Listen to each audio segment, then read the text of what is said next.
Hello, everybody, and welcome to Mirrorless Monday here on the Eat Sleep List YouTube channel. My name is Matt Johnson, your host, and today I want to talk about accountability, taking ownership over our lives, over our past, over the things that we have said, the things that we have done, and the choices that we have made to help build a better future. Let's make a list.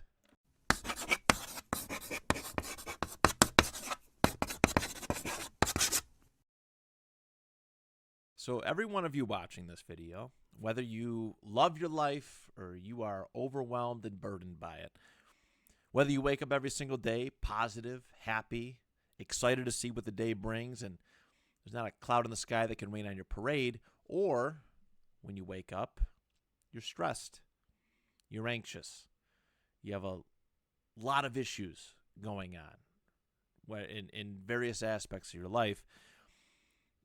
The hard pill to swallow, but unfortunately it is the truth, is that you are here at this point in your life because of the choices that you have made. All right? It's the truth. It's a fact. Okay? We all have different journeys in life. The starting line is located differently for every single person. And there's nothing you can do about it. There is absolutely nothing you can do to change that. It is what it is.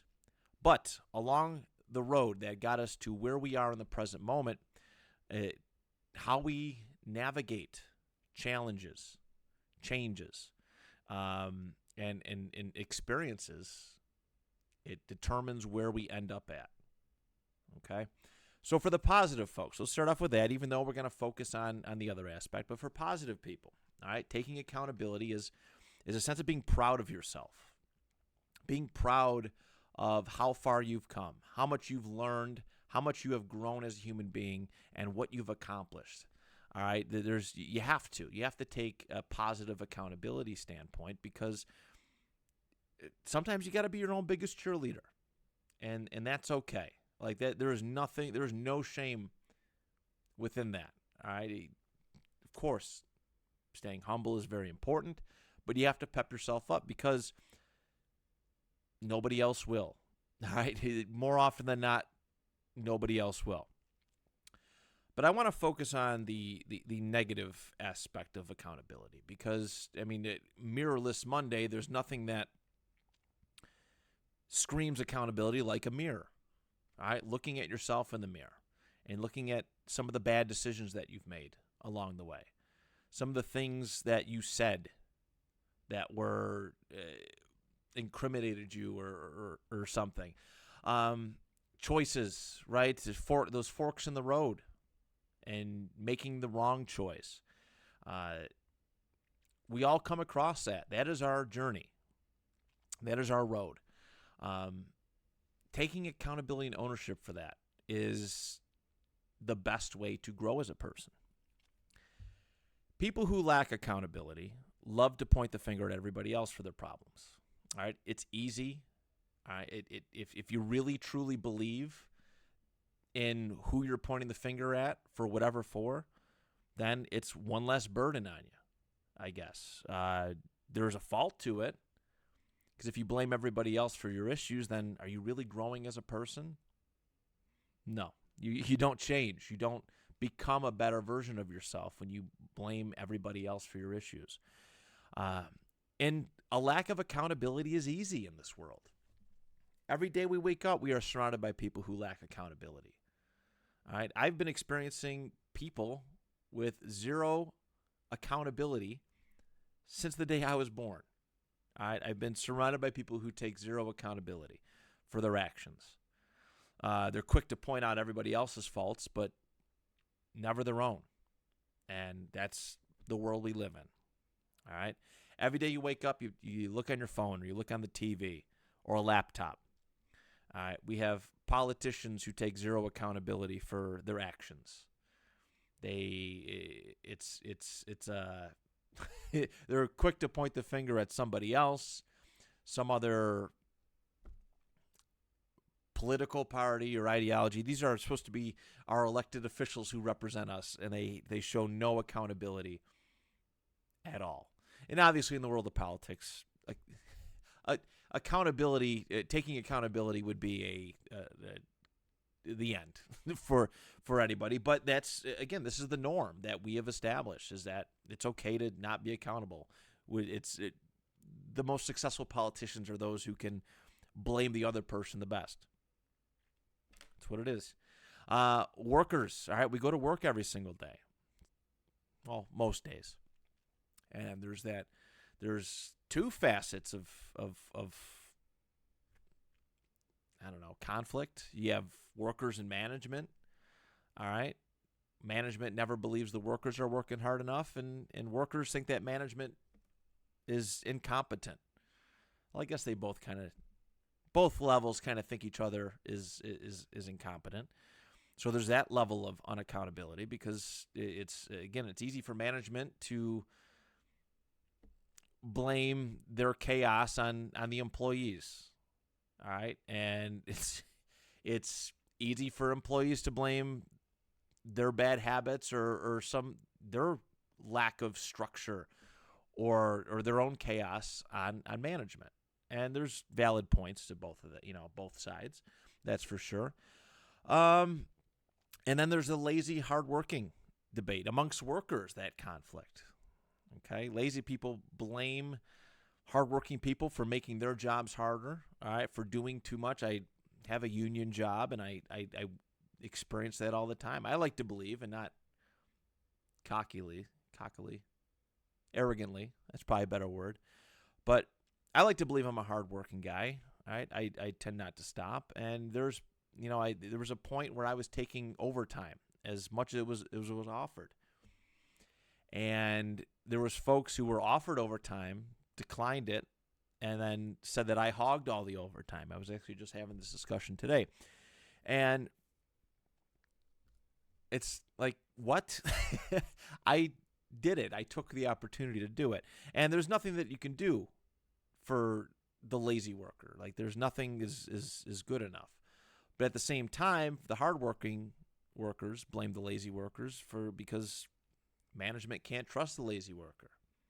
And it adds more work to the hardworking person, who usually is getting the same pay, and sometimes even more.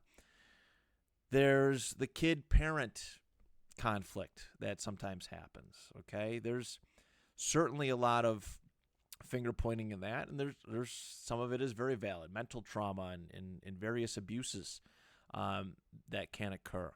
But, and there's a lot of things that I don't agree with how my parents raised me, respectfully, because I know that I have great parents.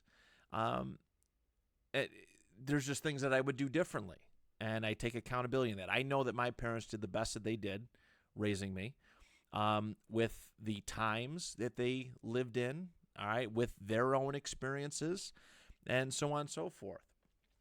And then the other one that we all deal with, the poor and the rich. All right, there's a lot of other ones, but the poor and the rich one is always interesting because it's such a hot social topic. You hear about it all the time. The poorer people tend to blame people who are more successful for their financial hardship, and I disagree with that. All right, I disagree with that. I do. Rich people tend to blame poorer people for the state of things, for why things are so bad, and I disagree with that too. I think there's a happy medium in between. But I will say this: my favorite is like Jeff Bezos is an example, and I'm definitely not bootlicking for this guy. But the truth is, he created this process, this Amazon, right? He created the whole system from the ground up. Little office, built it up to be this great, amazing thing, and he made a significant amount of wealth. All right, what he should do with his own money, that's not for me to say, but it's amazing to me because I'm surrounded by a lot of people who, we're not well off, but they hate Jeff Bezos. Yet when Amazon Prime Day came, they were the first people going on the app and making their various purchases, and further putting more money into the Amazon system, which they hate so much. And, of course, obviously Jeff Bezos' pocket. But this is that lack of accountability, all right? Nobody's taking ownership. So the blame game just keeps going on and on and on. And we're in this never-ending cycle of blame. Does anybody else notice it? I mean, I do. Nobody taking ownership for what their actions are. All right. You will become a better person for taking ownership. I promise you that. I absolutely 100% promise you that. When you own your past, when you own the stupid things that you've done, the bad choices that you've made, you learn from that and you grow from that. And you learn to not make those decisions, those choices, say those things, do those things. You grow as a person and you will become so much better off for it.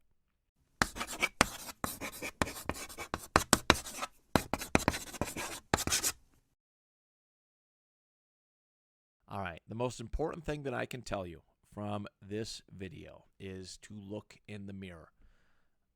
Okay?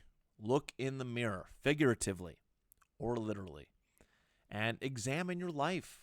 Be reflective of your life. What are you most unhappy about? What don't you like about yourself? What do you want to change? What do you want to learn? What do you want to be able to do? These are all questions that we have to ask ourselves from time to time to set us straight, to get us on track, and help us grow as people. Because if we are not doing these things, if we are not taking a hard look in the mirror, if we are not being fairly critical, constructively critical of ourselves, then we're not changing. We're not growing as people. We're just kind of existing and staying the same.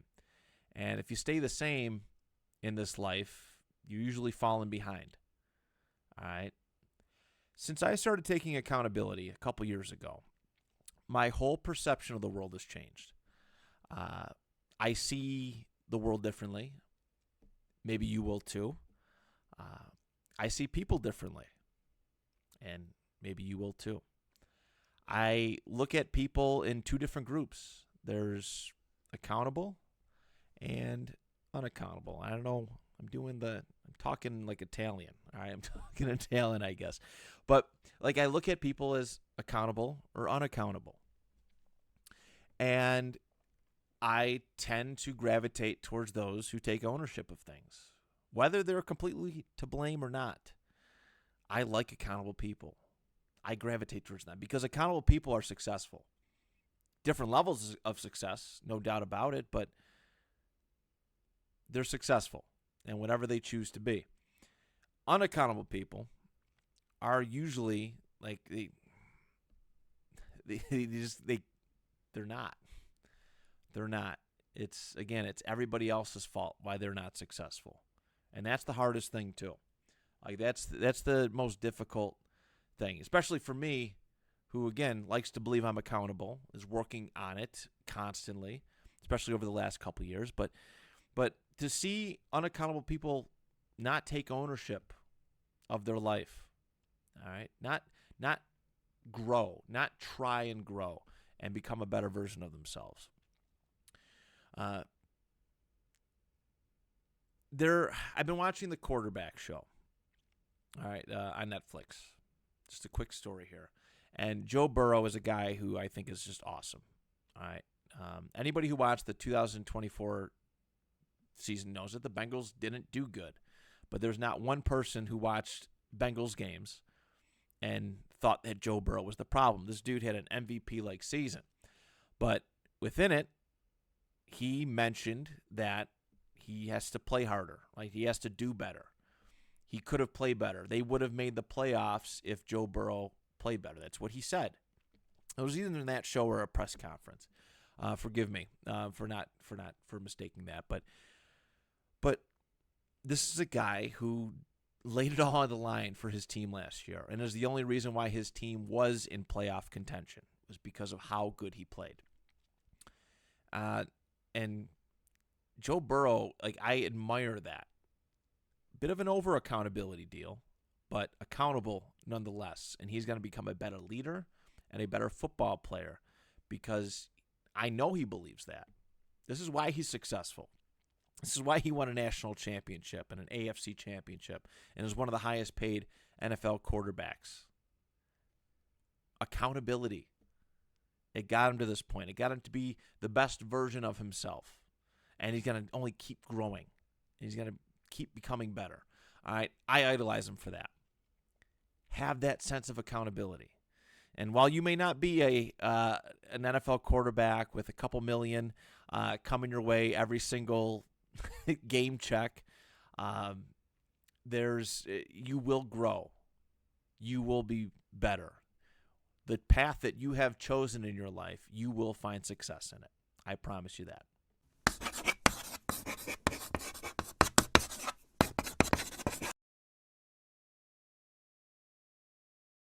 All right, everybody, here's my favorite part of every single video that we do. It's making the list, the top 10 list. In this case, the accountability list. All right, I encourage you all to feel free to share. Maybe not just this video, maybe especially not this video, because a lot of this accountability stuff is quite personal. But for every one of our videos, this channel is about expressing yourself. Okay, it may be me talking a lot, maybe too much in some instances, and sharing my top 10 list for the variety of subjects that I pick. But it's to help you think about your top 10s. Think about putting stuff out there, I guess, in a way, to make connections. You'd be surprised. Like, it's really cool, some of the interactive content that we do where people share their top fives or favorite of something, whatever question's being asked, and make a connection with somebody. I love that. I love that, especially in this crazy, divisive world that we live in. But anyways, please feel free to comment. Our email is always open. Okay, it's in the description. You might have to scroll down just a teeny bit to find it. But Eat, Sleep, List Pod. Feel free to reach out. Inbox is always open. Seriously. Here we go. My accountability list. Let's start off with my number 10. Podcasting. I went hard in podcasting. I did. I counted before this show started, before we started recording today, before I started recording today. And I've hosted at least 9 different podcasts in my lifetime. At least 9. And it's probably over 10. I'm sure I'm forgetting some of them. Aside from the ones that I've hosted, I've appeared on a bunch. And yeah, this was the first hobby that was relatively affordable, that I felt I was decent enough at, and I loved. And I spent a lot of hours recording podcasts, expressing myself under the guise of being therapeutic, all right, of getting things off my chest. And out of all the shows that I've done, obviously this one is a lot of fun. It's a blast. It's current. It's what I'm doing at this point in time. But the 2 Point Conversation was my first baby. All right. It was my creation. It was football conversations, real honest conversations between people. And I had a whole team. With me, and we worked hard. I was recording 6 days a week on just this show alone, multiple times a day for the other show, for the sake of the other shows that I did. But this 2 Point Conversation was my baby. We had a great social media page, stayed active. When I decided to stop, we had over 25,000 people following the page, which was insane, and I never could have fathomed it growing to be what it was. But I hit a wall in 2022 where I was like, what am I doing this for? Like, I can't land a sponsorship. We're doing all of this content. We're working hard, at least what I perceived as hard, but we're not really like breaking through. Like, our numbers aren't, as far as listenership, wasn't like skyrocketing. It wasn't reflective of the work that I had thought we had put in.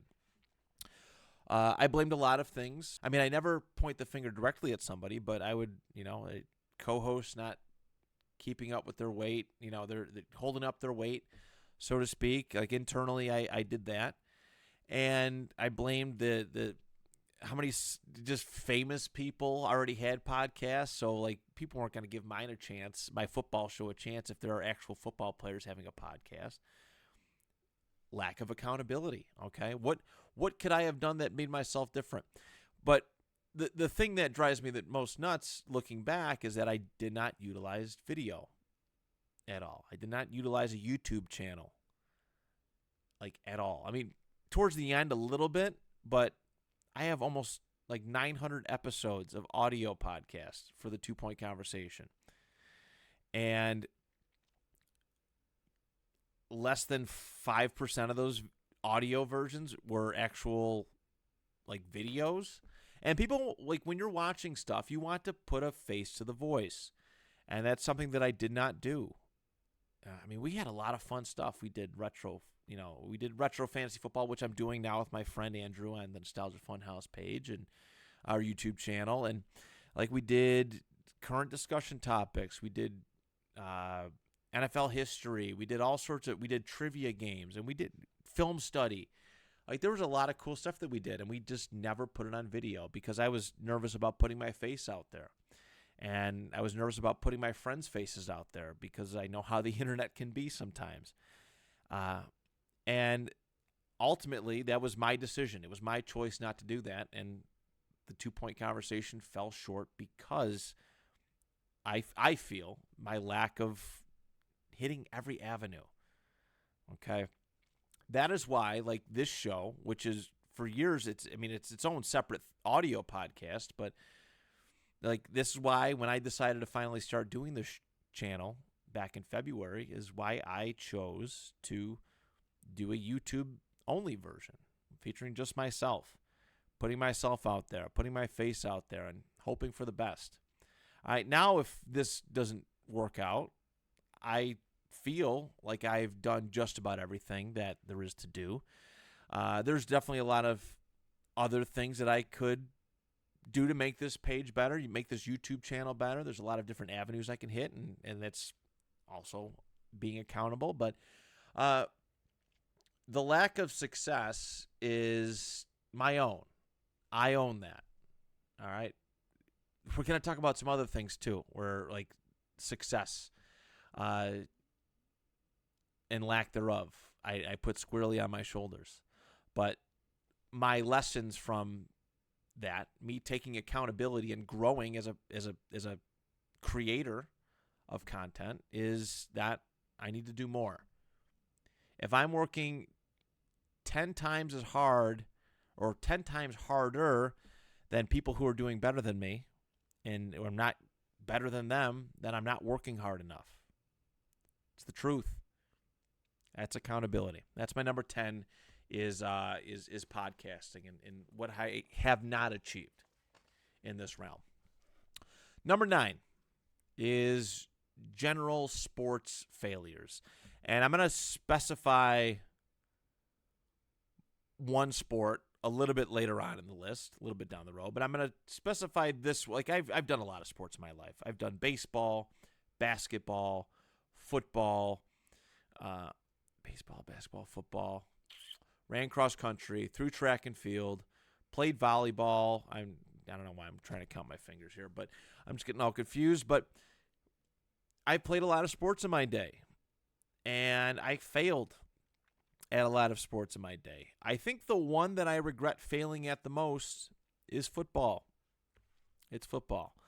I didn't love football when I was playing football.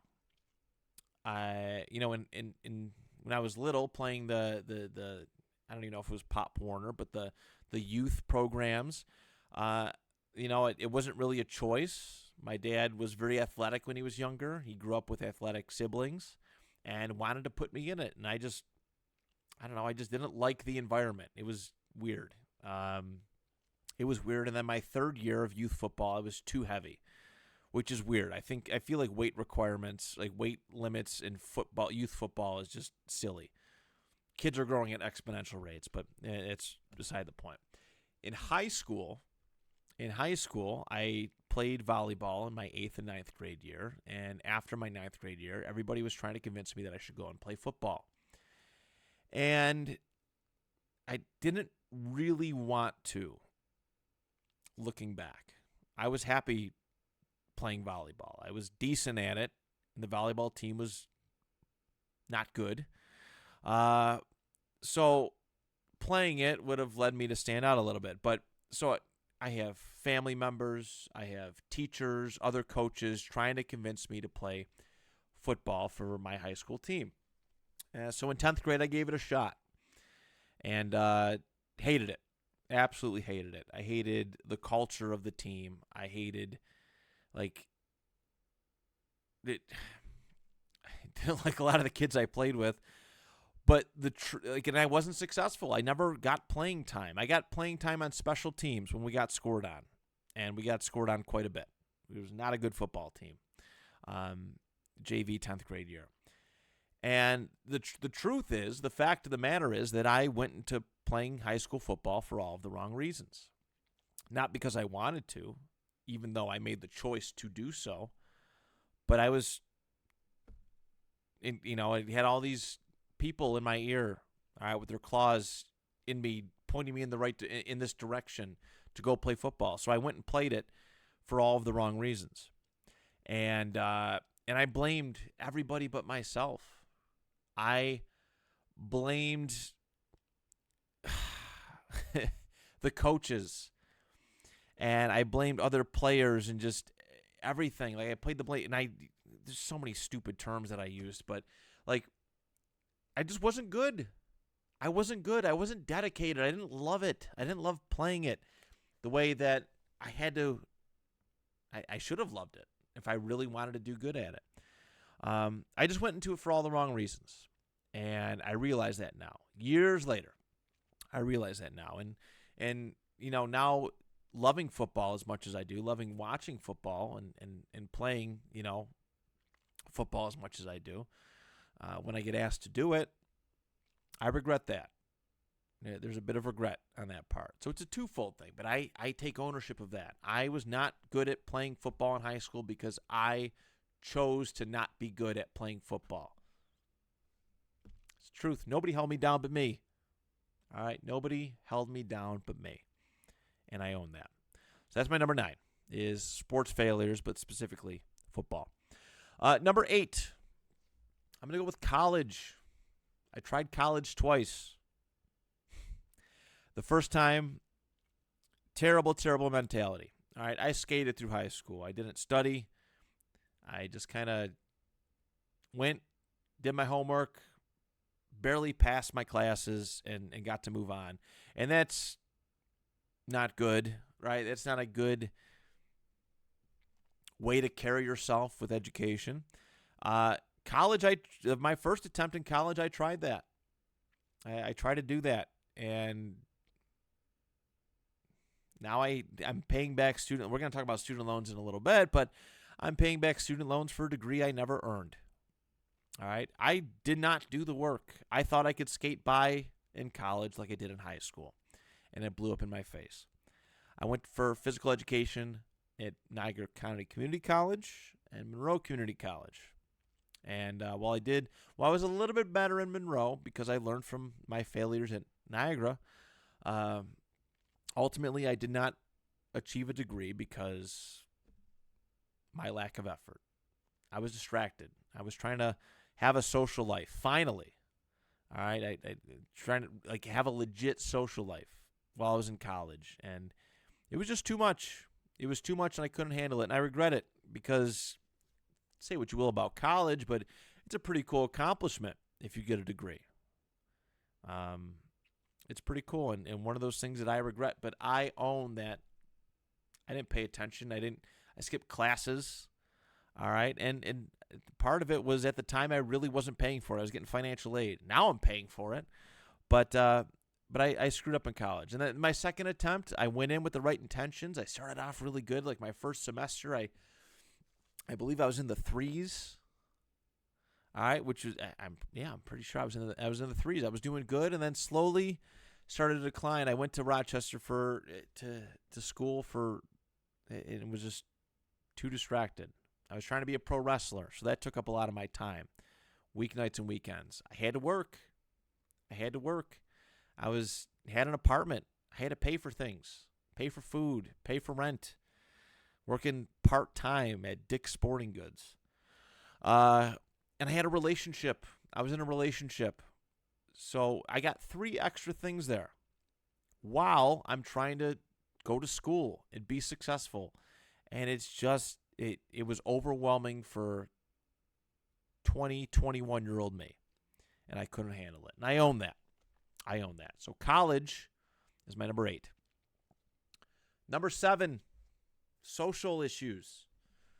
My personal social issues. Yeah, I've had a lot of friends. We're going to talk about friendships and such in a little bit too. But my overall just social status, I would certainly say. I always used to complain about how I didn't get invited to things. And then I'd get invited to things and I wouldn't go. And there was other things too. I've talked about my social media usage, my social media past, just talking just to talk, saying things for notification's sake, to make me feel good, to validate me. And it was bad. I noticed things like just how hard it was to like go through like life and see people unfriending you left and right because of just how you talked and carried yourself. And I've grown now. Now I've grown to not really care about this stuff, but also I've grown to not need that validation, but I've also grown to, if I'm using social media, which I really don't, just Instagram and TikTok for the sake of this channel, but I'm smarter about it. Like I've grown a lot from it, from those experiences. I know when to shut up. I hold stuff, well, for the most part. I know I rant a lot on these episodes, but like I know when to not talk out of turn. And I know that things shouldn't be said. And, while my circle is certainly a lot smaller, it's better.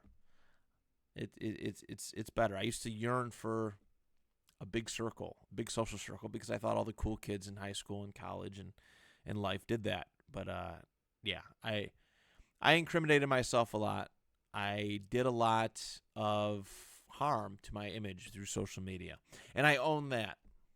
When I was on Facebook, and it's been almost a year since I've really been off of it, but I used to look through my Facebook memories, and oh my God, I wanted to punch myself in the kidney every time I looked through some of my old posts. I go, I can't believe I said that. No wonder why people don't like me.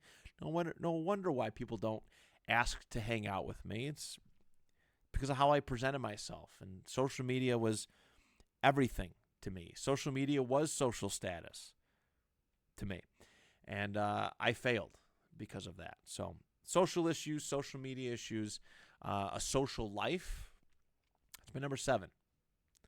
Number 6, if you are relatively new to the YouTube channel, maybe you don't realize, or I've talked about it before, but I used to do professional wrestling on the independent level, and it was a lot of fun. But for the couple years that I did it, there was a lot of ups and downs. I got in a lot of trouble, and for things said, things done, actions taken, and I own that. Pro wrestling, I have 2 accountable issues with it. One, I never knew how to stand up for myself. In fact, only within the last couple years have I, on a personal level, learned to stand up for myself. But I trained at a place that didn't want you to go outside of the bubble, really, and grow. And maybe, I'm going to admit, I really wasn't that good, okay? I really wasn't that good in hindsight. But, I didn't grow. I let this individual, scare me, intimidate me, into not going to be the best version of myself at these other places. Because that's the point. At the independent level, you don't want to be a once a month or once every month and a half hero. You want to go out and travel and get experience working with other professional wrestlers, and that's how you get better. That's how you create a name for yourself. You create a buzz for yourself by traveling and going around. And I let myself be intimidated into being a ticket seller for my spot in Rochester. And there was a couple other places that I'd venture to, but I let that happen. I let my ego get the best of me. I was way too big-headed. It was just a lot. I took it. A lot happened. This is why I picked like Anakin Skywalker as a relatable character, because so many people filled my head with bullshit when I was early on, when I was doing good, and then all of a sudden, my head grew, my ego grew, and then they all hated me for it, and like I felt betrayed, and it sucked. And then there was also the element of people talking me out of it, which I hate too. Like, I mean, it was probably the time for me to do it, but like for me to exit wrestling, but I let people talk me out of doing it. And I did at the time. I loved it. And then I become just so worn down from interventions and complaining that I gave it up. And that is why I was not successful in pro wrestling. All right, there's a ton of reasons why. That's just me scratching the surface. But, and I mean, I'm glad I'm not in it. I think I'd do better now if I got back into it. But it's not going to happen. There's not a chance in hell I'm going back around pro wrestling. Not a chance. But I own it. I own why I was not successful. I wish I could have been. Would have been cool as my dream as a child, at least so I thought, to be a pro wrestler. And I went the safe route. I let people guide me in the safe route, and my pro wrestling is in the past, firmly in the past. So that is my number 6. Number 5, I'm going to go with the other sport, which is my high school wrestling career. And there's a positive accountability where, yes, I am proud of how far I went. I finished 6th in New York State my senior year in 2009. I was a Section 6 wrestling champion in 2009. I never won anything in life, right? I never won anything. Like contests and all this stuff, like sports. For the most, every other sport that I tried, I was garbage at. But wrestling, I found success at because I loved it. I was inspired by Kurt Angle and Brock Lesnar, these guys who made it to the highest point in their sport and in pro wrestling, and they were successful high school and college athletes. And like it became my whole personality. And I did work hard at it. Like I did go to off-season tournaments and like in hindsight, yes, it is cool that I finished 6th in New York State, but I know that I could have done so much more. I know that I could have put myself out there a little bit, sacrificed a little bit more to be better. Like I remember going into tournaments and just being okay with taking 4th place. Even at the state championship meet, like I was worried about seeding, and I was like, oh, if I literally went into it, and I'm not going to win states. My match with Angelo that I talked about on my life lessons list, teachable moments. I forgot what I did, how I phrased it, but like I went into that not very confident, and I regret that to this day. Like that's eaten me alive later in life because it's so far away. I mean, I should just be able to accept it and move on, but man, like how good I was, and if I had better mental fortitude, how much better I could have been. I could have did it in college, and who knows? Like, who knows? So that's why when people are like, "Wow, you took 6th place," or "How were you in high school wrestling?" I was garbage. I do say that. That's my usual go-to. I was trash. I always say that when reflecting on my high school wrestling career, even though deep down, like I did pretty good. I came a long way from where I started, but I own that I could have been so much more. I could have been so much more. And I hope that if my son decides to do wrestling someday, he is a much better wrestler than I ever was. And I'm going to use my life lessons, experiences, and failures to hopefully guide him to be better than me. But he has to choose that route. So high school wrestling is my number 5.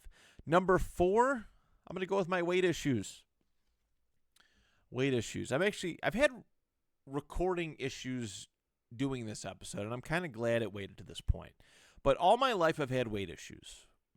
All my life I've been overweight, and like I'll lose a bunch of weight, hold it off for a couple months, and skyrocket back up.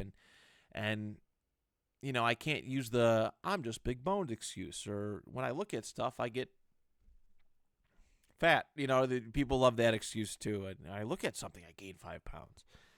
And the fact of the matter is I'm the one who is shoving food down my gullet. All right, I'm the one putting the food in my mouth and having no accountability for how much that I'm eating. And it sucks. Like it sucks. It's a struggle that I've always had. I always will have. It is going to be a never-ending fight, but I own that and I take accountability for that. Last week actually, because the episode drops this Monday, I'm recording this Saturday night, but last weekend we went to Canal Fest in North Tonawanda, New York, and I ate a lot of bad food. And then later that night I overate a little bit too. And I woke up super sick the next day. Super sick. Like I tried to go to work. I ended up leaving to go home because I just could not handle how sick I was. I lost the day. I mean, I got sick pay, but I lost a couple hours overtime, and I felt terrible. But it was a much-needed reset. It put things in focus, and I've had a really good week eating-wise where I've not gone over a certain calorie allotment. Well, I had a wedding on Friday, so that was like the one day, but every other day was like great. Drinking water again. And just eating much, much better. And I haven't had the issue in like a week. And I felt pretty good for it. But accountability. I own that my weight issues are my own problem. I know I can get down. I know I can lose the weight. But I'm not starting the process. Or if I get down, I'm failing at maintaining. I know I can do so much better. I own that. And I know I'm not the only person who owns that either. So weight issues comes in at number 4. Number 3 is failed friendships. I've had a lot of those, and I've talked about a lot of those on here. Not specifically, not with names, but I've had a lot of friendships that have failed. And everybody goes through that too. All right, everybody goes through that too. Part of accountability is yes, of course, realizing what you have done, but also there's the part of realizing the stuff that you didn't do, like the stuff that's not your fault.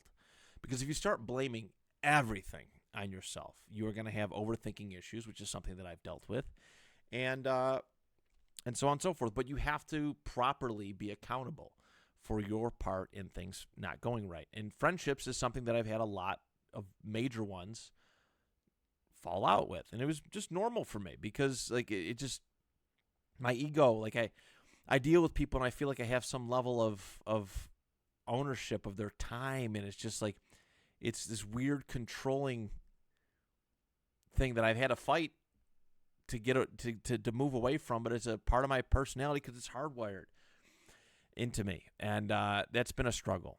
Is when you start to feel somebody drifting away from you. And you just kind of either you just push her, you question, and you make it easier for that person to push away from you. I've done a lot of stupid crap as far as dealing with friends, but I know I'm not, the only guilty party. But I own the things that I've said, the things that I've done. I've lost a lot of great friends over the years, people that I love to be hanging out with still to this day. I have less than a handful. I mean, that's probably appropriate, but I have like a few like really, really good friends. But I've lost so many along the way. It sucks. It's hard to look back and see how my emotional issues and things that I've said have ruined friendships. And I have a friendship right now that like it feels like it's teetering, or it's very close to teetering, and I'm scared, and I'm like, I don't know, what do I do? But through the years, like my experiences, like I just match energy with people, or at least I think I tried to. People are good to me, I'm good to them. People start to push away, I let them go. I don't like to pursue, and yeah, it's just something I'm dealing with. I'm always going to deal with. If you have a social life, this is just something that happens. So, number 3, failed friendships. I'm trying to do better. And if something's not going the way that I hope it is, just let it go. Be at peace with it. Be at peace with it. All good things come to an end and people grow apart. It's just a natural part of life. Number 2 is romantic relationships. Ones that I sought out, ones that I had and they did not work out. I once had a girlfriend for 2 days. And obviously something was off with me. I don't think I've ever really broken up. I've always been the one broken up with, but I don't know, like high school, I used to whine and cry all the time how I couldn't get a girlfriend. I did my early social media troubles. What girl is going to want to date a guy who's whining about not having a girlfriend all the time? I wouldn't. It's actually quite hilarious. A lot of the things that I used to hate the way people treated me for when it came to relationships, I ended up doing to other people down the road. But even like my previous relationship, and like I recognize that I pushed this individual to do what they did. And there were certain things that I could have changed, certain behaviors that I could have been better with or better at that could have led to this relationship maybe still existing today. I'm happy with the way my life has gone, but there's also like I have to own that. Like I have to own that. I played the guilty woe is me game for years, but also I'm just as much part of it as they were. And I own that. I own that. And like my own marriage, like now, I love my wife. I do. It's not perfect. I don't think any marriage really truly is. I own my part of it, but I also am not over accountable where I'm blaming everything on myself either. I used to, but if it really isn't my fault, then it's in one ear out the other.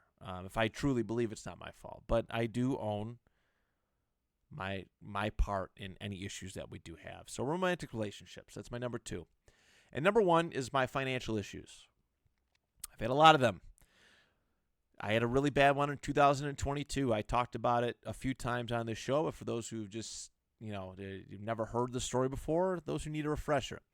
Summer 2022, because I was still using my parents' address at the time for certain programs, but my parents had a notice put on their door about a court summons because of missed payments on a Capital One credit card. Why did I say it like that? A Capital One credit card. I thought just by stopping making payments, because I really couldn't afford them much, that the problem was just going to go away. And boy, was that not accurate at all. I ended up resolving this, calling the company who was in charge of getting this payment plan going underway. And I handled it. I handled business. It was the best growing opportunity for me financially because I never wanted to feel that embarrassment again. I never wanted to have the pressure of getting blown up by bill collectors and collections agencies. I guess it's the same thing, but I never wanted to have that feeling again. I was tired of hanging up my phone on these unknown phone numbers. Tired of it. I started working more overtime, and I paid off a $4,700 debt. I think that's how much it was in like 4 weeks' time. Maybe 5 weeks at the most. But I was just 12-hour days. Like, I'm going to get this done. I'm going to handle it, and I'm going to move on and grow. And it led to me being a lot more conscious about